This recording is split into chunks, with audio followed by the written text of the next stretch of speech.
बोले श्री प्राणनाथ प्यारे की जय। सुनियो दुनिया आखरी भाग बड़ी है तुम। सुनियो दुनिया आखरी भाग बड़ी है तुम। कई देवदानव हो गए, कई तीर्थंकर अवतार, कई देवदानव हो गए, कई तीर्थंकर अवतार। किन सुपने ना श्रवणो सोइत मिल्या नर नार। किन सुपने ना श्रवणो सोइत मिल्या नर नार। सुनियो दुनिया आखरी भाग बड़ी है तुम। सुनियो दुनिया आखरी भाग बड़ी है तुम। चोदित बाक की खावद कर कर गाई उपाय। चोदित बाक की खावद कर कर गाई उपाय। तित परदा सबन पर सोइत दिया उड़ाए। तित परदा सबन पर सोइत दिया उड़ाए। सुनियो दुनिया आखरी भाग बड़ी है तुम। सुनियो दुनिया आखरी भाग बड़ी है तुम। चोदित बाक की खावद कर कर गाई उपाय। चोदित बाक की खावद कर कर गाई उपाय। तित परदा सबन पर सोइत दिया उड़ाए। तित परदा सबन पर सोइत दिया उड़ाए। सुनियो दुनिया आखरी भाग बड़ी है तुम। सुनियो दुनिया आखरी भाग बड़ी है तुम। सुनियो दुनिया आखरी भाग बड़ी तुम। बोले श्री प्राणनाथ प्यारे की जय। मेहनत करी केती पर विध विध बांधे बंध, जानिए सदा नेह चल, ए रचो ऐसी सनंद, ए रचो ऐसी सनंद। बोलो कृष्ण कन्हैया लाल की, श्री निजानंद स्वामी की, श्री प्राणनाथ प्यारे की, महारानी बाईजुराज की, महाराजा छत्रसाल की, गुरुजी मंगलदास महाराज की, श्री कृष्ण प्रणामी धर्म की, तीनों पुरी धाम की, सर्व सुंदर साथ की, गुना पख अंग इंद्रियां प्रणाम। उपस्थित धर्म प्राण शिरोमणि सुंदर साथ जी, माताएं, बहनें, भाइयों, ब्रह्म ज्ञान रसधारा ज्ञानी बनना। देखिए, पहले तो गुणी बनना। गुण, हमारे में कोई ना कोई गुण हो, बोलने में, लेने देने में, व्यवहार में गुण झलकना चाहिए। कैसे गुण झलकता है कि जब हम कोई भी चीज़ मन से करते हैं तो गुण अपने आप प्रकट होता है। कभी कभी क्या है, मन से काम नहीं होता है, मन अन्यत्र है, काम कुछ और हो रहा है। एकाग्र मन से जो काम करते हैं तो गुण अपने आप झलकने लगते हैं। जैसे आप देखिए, माता पिता गुण करते रहते हैं ना। माता पिता का काम क्या है? गुण करना, गुण बरसाना। इसीलिए खाने के समय में भी, और बच्चे लोग बाहर जाते हैं तब भी, लौट के आते हैं तब भी कहीं ना कहीं गुण झलकता है। उन पर गुण कर रहे हैं, दया कर रहे हैं, ऐसा भाव झलक जाता है। ऐसे ही स्कूल के टीचर भी गुण करते हैं। जो बच्चा अभी देखिए 30 या 35 मार्क्स में पास होना है, तो कोई बच्चा 29 मार्क्स लेकर के आया तो 1 मार्क्स बढ़ा देते हैं टीचर लोग, चलो पास हो जाए। बच्चा क्यों फेल होना? 1 साल का मेहनत इसका व्यर्थ चला जाएगा। इसलिए गुण करके 1-2 मार्क्स बढ़ा देते हैं ताकि बच्चा पास हो जाए, आगे बढ़े। तो इसी प्रकार से गुरुजन भी गुण करते रहते हैं। शिष्य कुछ भी गलती करता है तो गुरुजन उदार बन करके फिर सुधरो, आगे सुधरो, सुधरने की कोशिश करो, आगे बढ़ो। ये गुरुजनों की कृपा होती है। तो देखिए, गुण बरसाना, जिसके पास गुण है ना, अपने आप बरसता है, उसे सोचना ही नहीं पड़ता है, वो प्रकट हो जाता है गुण। वो हृदय से, मन से अपने आप प्रकट हो जाता है। तो सदा गुणी बनना और सदा ज्ञानी भी बनना, क्योंकि गुणी व्यक्ति ज्ञानी भी होना चाहिए। अज्ञानी व्यक्ति गुण नहीं बरसा सकता है। ज्ञान का भंडार जिसके पास हो, और ज्ञान से ही व्यक्ति में सुधार आता है, ज्ञान से ही व्यक्ति में विवेक आता है, और ज्ञान से ही निर्णयात्मक शक्ति बोलते हैं ना, कहीं कोई निर्णय लेना।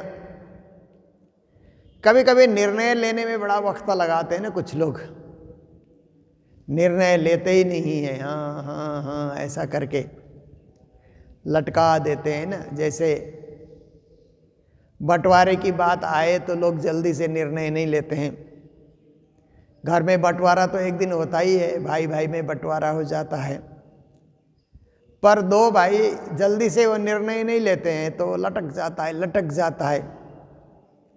कभी कभी तो कोर्ट तक पहुंच जाते हैं निर्णय लेने की कमी के कारण। और कभी कभी कुछ लोग शादी ब्याह के लिए बातचीत शुरू करते हैं, निर्णय लेते ही नहीं, तो लटके लटके रहते हैं। लड़की भी लटक जाती है, लड़का भी निर्णय लेकर के नहीं बताता है। ऐसे निर्णय लेने की क्षमता नहीं होती है, पर जिसके पास ज्ञान है, विवेक है, वो फट से निर्णय ले लेगा। और निर्णय न लेने का परिणाम क्या है? टेंशन पालते रहो। फिर जहाँ निर्णय नहीं होता है तो टेंशन लेकर के बैठे रहो, आज भी, कल भी, परसों भी। पर निर्णय लेने की क्षमता आ जाए तो टेंशन मुक्त होकर के, चिंता मुक्त होकर के जीवन जी सकता है। इसके लिए ज्ञान की जरूरत है। ज्ञान फट से निर्णय दिला देता है कि ये अच्छा है, ये सही है, ये गलत है, ये लेना है, ये देना है, ऐसा करके। और गुणी बने, ज्ञानी बने। फिर ये और एक शब्द है, ध्यानी बने। ध्यानी मतलब परमात्मा का ध्यान करने वाला, परमात्मा का स्मरण करने वाला, उसको ध्यानी कहा जाता है। पर इतना ही नहीं, संसार में भी ध्यान तो रखना पड़ता है। परिवार में भी कोई खाया पिया नहीं, कौन भूखा है, कौन प्यासा है, जरा ध्यान तो रखना ही पड़ता है ना। संस्थाएं हैं तब भी ध्यान रखना पड़ता है। संस्था भी तो एक बहुत बड़ा परिवार है ना। घर का परिवार तो 5-6 लोगों का होता है, किसी का 10 जन का परिवार होगा। पर मंगल धाम का परिवार हम लोग देखें तो लगभग 100 जने का परिवार होगा। तो 100 जने का ध्यान रखना कितनी बड़ी बात है। अपना पेट भरा और खुश हुए, वो तो कोई बड़ी बात नहीं, वो तो जानवर भी भर लेते हैं। पर मनुष्य का कर्तव्य है, सुंदर साथ का कर्तव्य है कि औरों का भी ध्यान रखें। कई लोग बहुत मेहनत करके आए हैं और भोजन नहीं है उनके सामने, तो ध्यान रखेंगे तो उनको भी भोजन मिल जाएगा, उनको भी जलपान मिल जाएगा, उनको भी विश्राम की सुविधा हो जाएगी। हर चीज़ का ध्यान रखना। और हम लोग संस्था में काम करते हैं क्योंकि बचपन से यही शिक्षा रही। गुरु महाराज के चरणों में आए तो एक ही शिक्षा मिली, संस्था की सेवा करो, समाज की सेवा करो। तो हम लोगों का काम भी ध्यान रखना होता है। और ध्यान संस्था के प्रति इतना रखा जाता है कि राज्य का ध्यान तो कम होता है, संस्था का ध्यान ज़्यादा होता है। क्योंकि संस्था भी तो राज्य का ही एक कार्य करने का एक क्या है, क्षेत्र है। एक क्षेत्र में राज्य का ही कार्य कर रहे हैं। संस्था चलाने का अर्थ है, मंदिर चलाने का अर्थ है कि संसार में राज्य का काम करना। राज्य ने जो जिम्मेदारी दी, या राज्य के नाम से जो धाम बने, मंदिर बने, तीर्थ बने, उनकी सुरक्षा, उनकी संरक्षा, उनकी व्यवस्था, ये भी राज्य की सेवा है। एक तरफ कोई ध्यान लगा करके बैठा, 1-2 घंटे ध्यान लगा रहा है, पर संस्था में ध्यान नहीं रखता है, केवल राज्य का ध्यान करता है।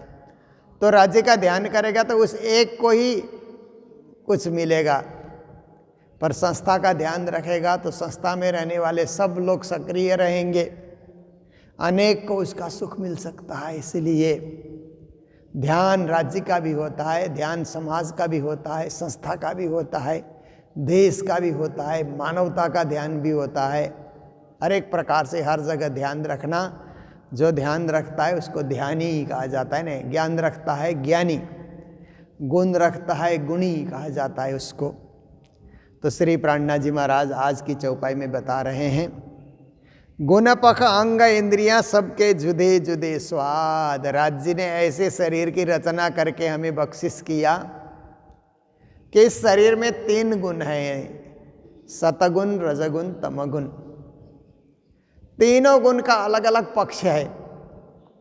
सतगुण का पक्ष ऐसा है कि सात्विक बन करके रहना, मिलकर रहना, सरल स्वभाव रखना, और सीधे साधे वस्त्र धारण करना, सेवा में लगे रहना, ये सतगुणी स्वभाव है। और रजगुणी स्वभाव आता है तो रंगी चंगी कलरफुल कपड़े पहनना और ज़्यादा मेहनत नहीं करना, नेतृत्व करना, लीडरशिप करना, राजनीति करना, छोटी छोटी जगह में भी राजनीति करना और रजोगुणी स्वभाव होता है। रागात्मक बनना, खाना भी उसी तरह से चटपटेदार मसालेदार खाना पसंद करना, ये रजोगुणी स्वभाव है। सतगुणी स्वभाव में सादा सीधा भोजन करता है। तमोगुणी स्वभाव तो गुस्सा करना, झगड़ना, लड़ना, द्वंद्व फंद मचाना। और तमोगुणी आहार, बासी आहार को तमोगुणी आहार कहते हैं।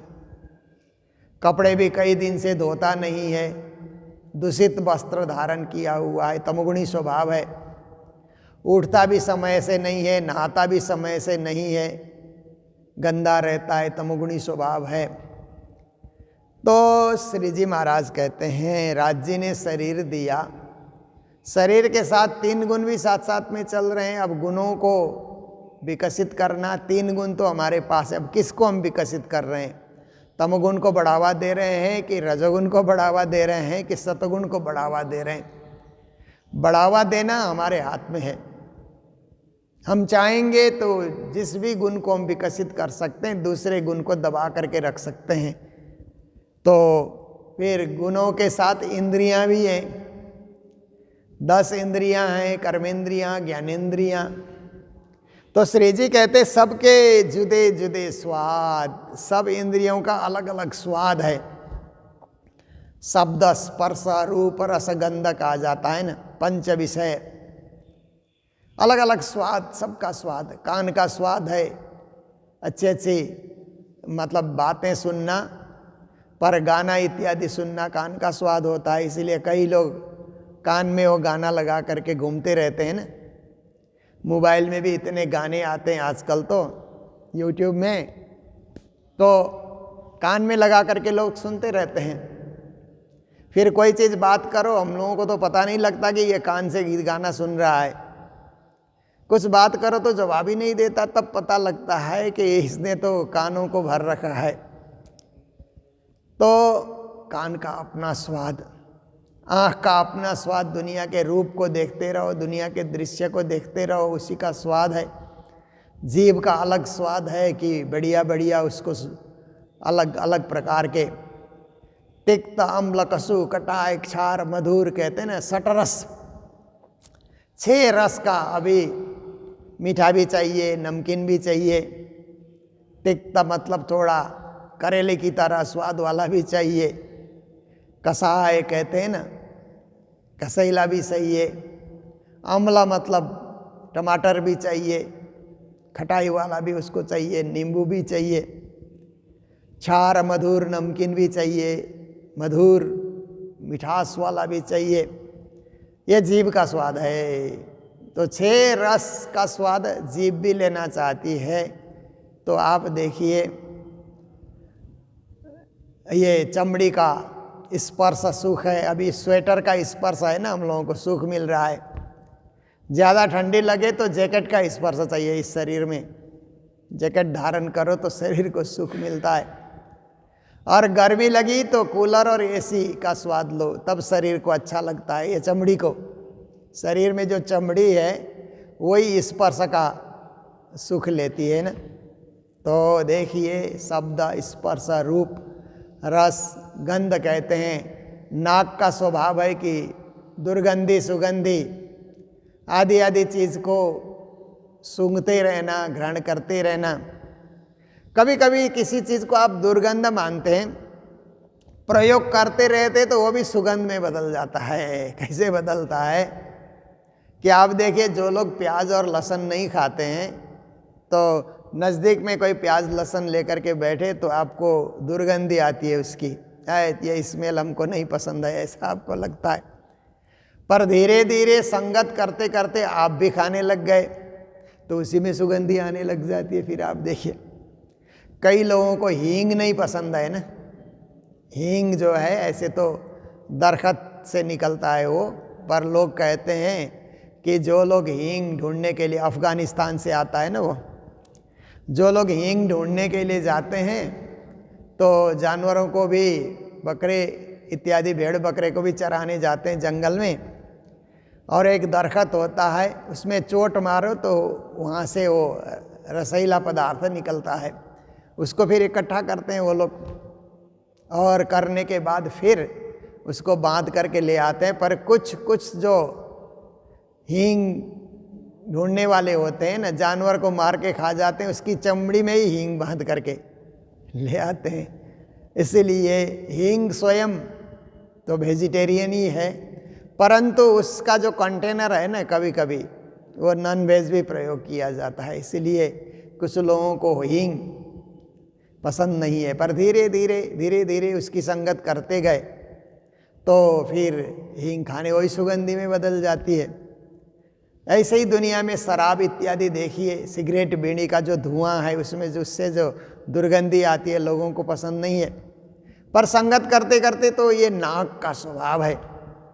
आपने अपने आप को किस तरफ मोड़ा, वो बड़ी बात है। तो श्री जी महाराज कहते हैं पांचों इंद्रियां हैं तो जुदे जुदे स्वाद, सबका अलग अलग स्वाद है। जैसे कहते हैं ना, कुरंगमातंग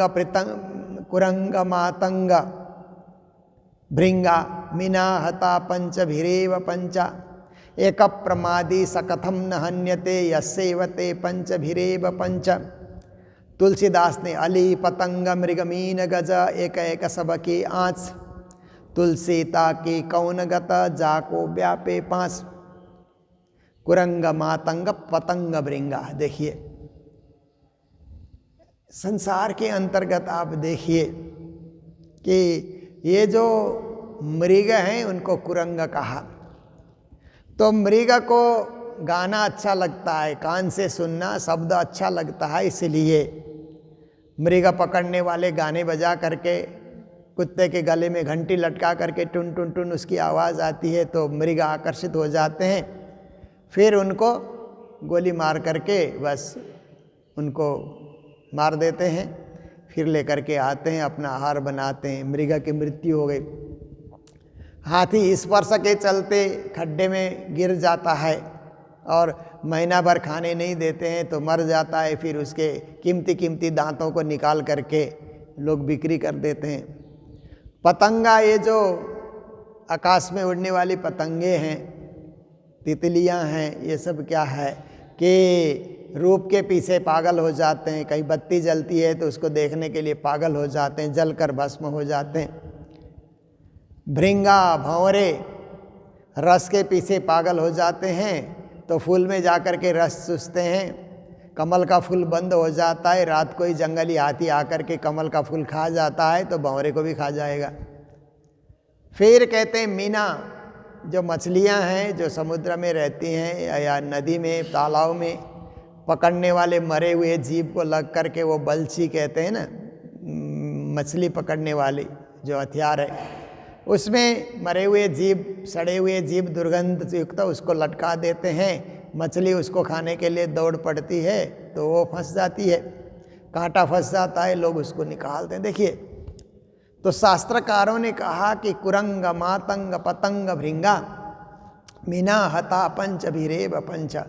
ये जो जितने भी जीव हैं, एक एक विषय के पीछे, एक शब्द के पीछे, एक स्पर्श के पीछे, एक रूप के पीछे, एक रस के पीछे, एक गंध के पीछे पड़ने से उनकी मृत्यु हो गई। तो एक प्रमादी सकथम न हन्यते, एक चीज का प्रलोभन होने के कारण, एक चीज के पीछे बंधने के कारण जीवों की मृत्यु हो गई। तो सकथम न हन्यते यस्सेवते पंचभिरेव पंच, उस मानव का अंत या उस मानव की मृत्यु कैसे नहीं होगी जो पंच विषयों का ही सेवन कर रहा है। मनुष्य को तो शब्द भी अच्छा लगता है, स्पर्श भी अच्छा लगता है, रूप भी अच्छा लगता है, रस भी अच्छा लगता है, गंध भी अच्छा लगता है। तो पांचों विषयों के चक्कर में जो मनुष्य पड़ा है, जैसे धुंधुकारी की कथा आती है ना, पंचगणिका के फेर में आ गया ऐसा करके, तो वो क्या है, एक उदाहरण है। गुरु महाराज भागवत जब पढ़ाते थे तो ऐसे उदाहरण का स्पष्ट करते थे कि केवल धुंधुकारी नहीं, हर मानव पंच विषय के सेवन में चला गया तो वो भी धुंधुकारी की तरह अपगति को प्राप्ति करता है। इसीलिए गोकर्ण जैसा स्वभाव रखना चाहिए, धुंधुकारी जैसे स्वभाव को परित्याग करना चाहिए। तो देखिए कि ये श्री प्राणनाथ जी महाराज ने कहा कि गुण पकांग इंद्रियां, सबके जुदे जुदे स्वाद, सबका अपना अपना स्वाद है, उस स्वाद को पाने के लिए तरस रहे हैं। तरफ अपनी खेचई, और ये अपनी ओर सब इंद्रियां आकर्षित हो रही हैं, स्वाद के पीछे सब इंद्रियां आकर्षित हो रही। सुबह से रात तक इंद्रियों के स्वाद के पीछे लोग पड़े रहते हैं। तभी श्री जी ने और एक जब कहा ना, इन इंद्रियन को मैं क्या कहूँ, ये तो अवगुण ही को काया, इनसे क्यों देखूं साहेब, यही भई आड़ी माया। इंद्रियों को मैं क्या कहूँ, शरीर में अवगुण भर दिया इन इंद्रियों ने, जबकि गुण भरना चाहिए। परंतु हमारे स्वभाव के चलते, हमारे मन के चलते इंद्रियों ने शरीर में अवगुण ही अवगुण बटोर लिया।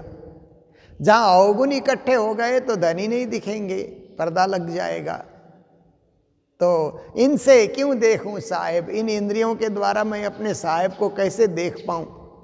यही भाई आड़ी माया, ये इंद्रियां ही माया का पर्दा डाल करके बैठ गई। पर्दा कभी खुलता नहीं है, राज्य के दर्शन कभी होते नहीं है।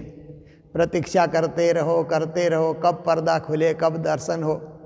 पर इंद्रियों ने जो माया का पर्दा डाला है वो कभी खुलता नहीं है। ज्ञान के द्वारा ही खुल सकता है, अन्यथा मोह का पर्दा कभी खुलता नहीं है। तरफ अपनी खींचई, सब अपनी ओर खींच रहे हैं। खेलत मिने विवाद, और फिर देखिए कि इंद्रियों में भी विवाद हो जाता है आपस में। न क्या है कि वाद विवाद, उलझ करके कहीं हम उलझ जाते हैं तो विवाद शुरू हो जाता है ना। उलझने के लिए, जैसे विवाद कैसे शुरू होता है कि आजकल जो बच्चे होते हैं ना, वो गाना सुनते रहते हैं, कान में गाना सुनने की जो मशीन है वो डाल करके वो सुनते रहते हैं। तो माता पिता कहेंगे खाने का समय हो गया आओ, तो बोलते हैं नहीं हम अभी नहीं खाएंगे, तुम नहीं खाओगे तो हम भी नहीं खाएंगे, हम भूखे रह जाएंगे, आओ। धीरे धीरे वहीं विवाद शुरू हो जाता है ना। वो नहीं मान रहे हैं क्योंकि वो इंद्रियों के पीछे पड़े हुए हैं, बड़े लोग बुलाते रहते हैं तो विवाद शुरू हो जाता है। तो आप देखिए ये विवाद रूप में भी आता है। कोई घूमने के लिए चला गया, पहाड़ों को देख रहा है, झरनों को देख रहा है, नदियों को देख रहा है, बाग बगीचे को देख रहा है। दूसरे साथी कहते हैं अरे लौट आओ, हो गया लौट आओ। बोलता है मुझे देखना अच्छा लग रहा है, तुम लोग प्रतीक्षा करो। तो लौट के आता है तो विवाद शुरू हो जाता है, तुमने बड़ी देर कर दी, इतना समय तुमने लगाया। तो आपस में इंद्रियों के चलते वाद विवाद शुरू हो जाता है। कहीं भी आप देखिए खाने के पीछे भी वाद विवाद शुरू हो जाता है। कभी कभी सब लोग खाने इकट्ठे बैठे हैं, किसी ने एक चीज़ को ज़्यादा खा लिया तो दूसरा कहता है हमारे लिए तुमने रखा ही नहीं, वहीं भी बात शुरू हो जाता है। तो श्री प्राणनाथ जी महाराज कहते हैं इंद्रियां देखने में तो सुंदर हैं और इंद्रियों से सेवा भी हो सकती है, परंतु कभी कभी ये ऐसे खेल खेल देते हैं इंद्रियां कि विवाद शुरू हो जाता है, झगड़ा शुरू हो जाता है। इसीलिए हर समय होश में रहना, बेहोश ना हो जाना। खाने में भी बेहोशी आ गई तो ज़्यादा खा जाते हैं, सोने में भी ज़्यादा बेहोशी आ गई तो ज़्यादा सो जाते हैं, फिर आरती हमारी छूट जाती है। कहीं भी बोलने में भी बेहोशी रखी तो ज़्यादा ही बोल जाते हैं। कुछ भी करने में आप देखिए कि बेहोशी आ गई तो गलत हो ही जाता है। इसीलिए होश होश सब जगह, होश को एकदम जागृत रख करके मुझे क्या करना सही है, एक एक बात का निर्णय लेते हुए, एक एक बात का फैसला लेते हुए कदम को आगे बढ़ाएं, तब तो जीवन हम अच्छा जी सकते हैं। अन्यथा जीवन ही हमारा नरक के समान बन जाएगा। तो यही है कि इंद्रियों के साथ हम खेल रहे हैं, पर इन इंद्रियों को केवल खेल में न लगा करके इन इंद्रियों को राज्य के अनुभव में भी हम लगा सकते हैं। जैसे आँख है तो दुनिया का दृश्य देख रही है, पारायण पढ़ने में लगा दिया, अभी 108 पारायण में ब्रह्म मुनियों ने पढ़ा ना, पारायण प्रेम से पढ़ा।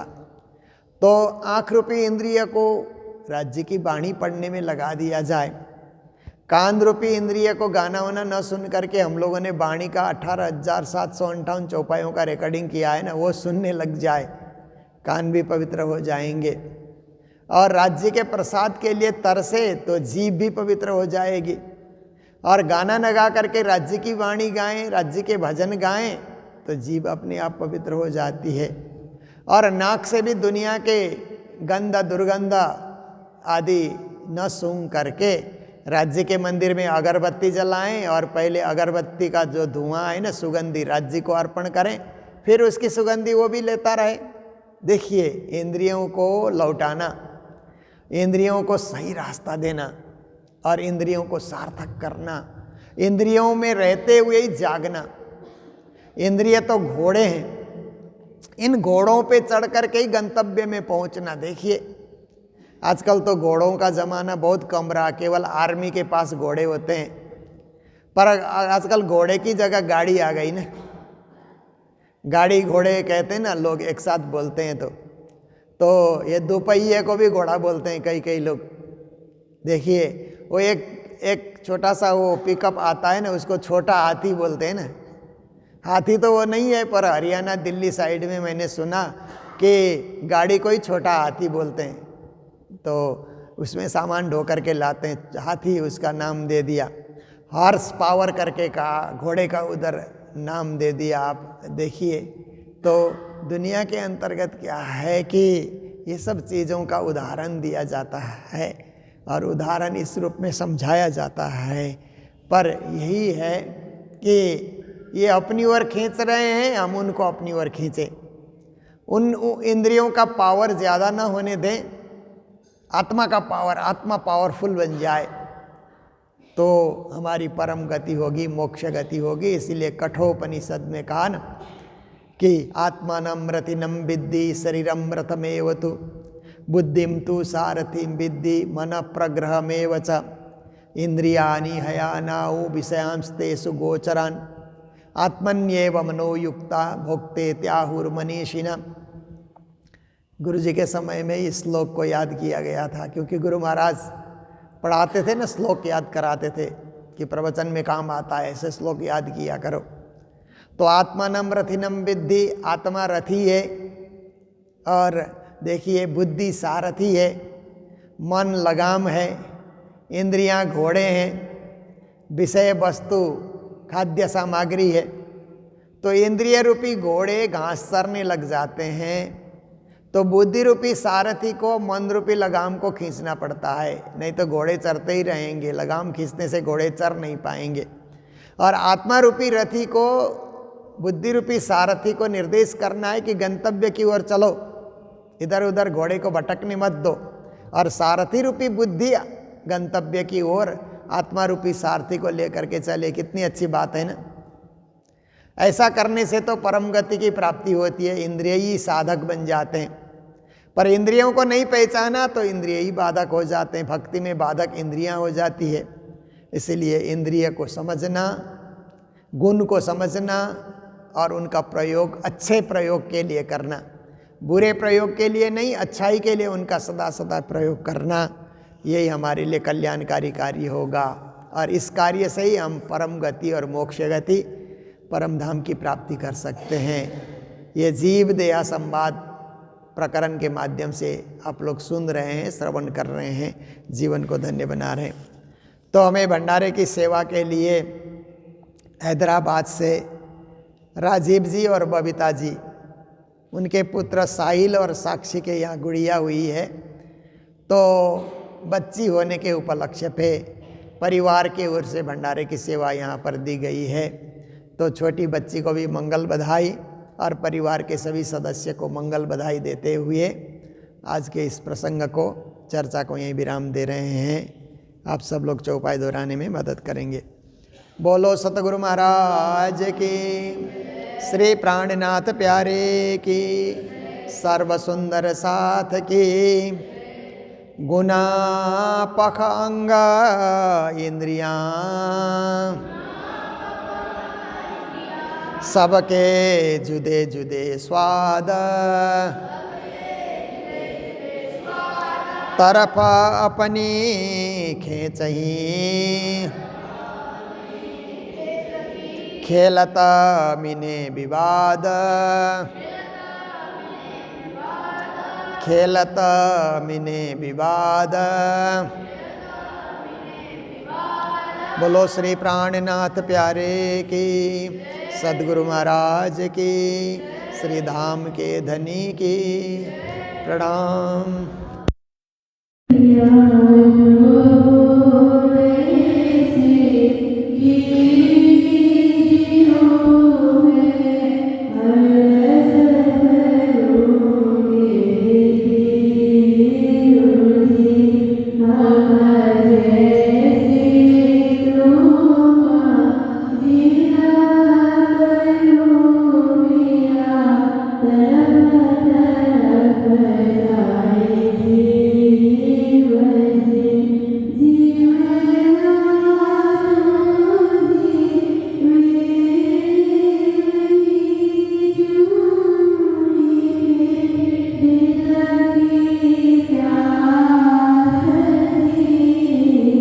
Tuhan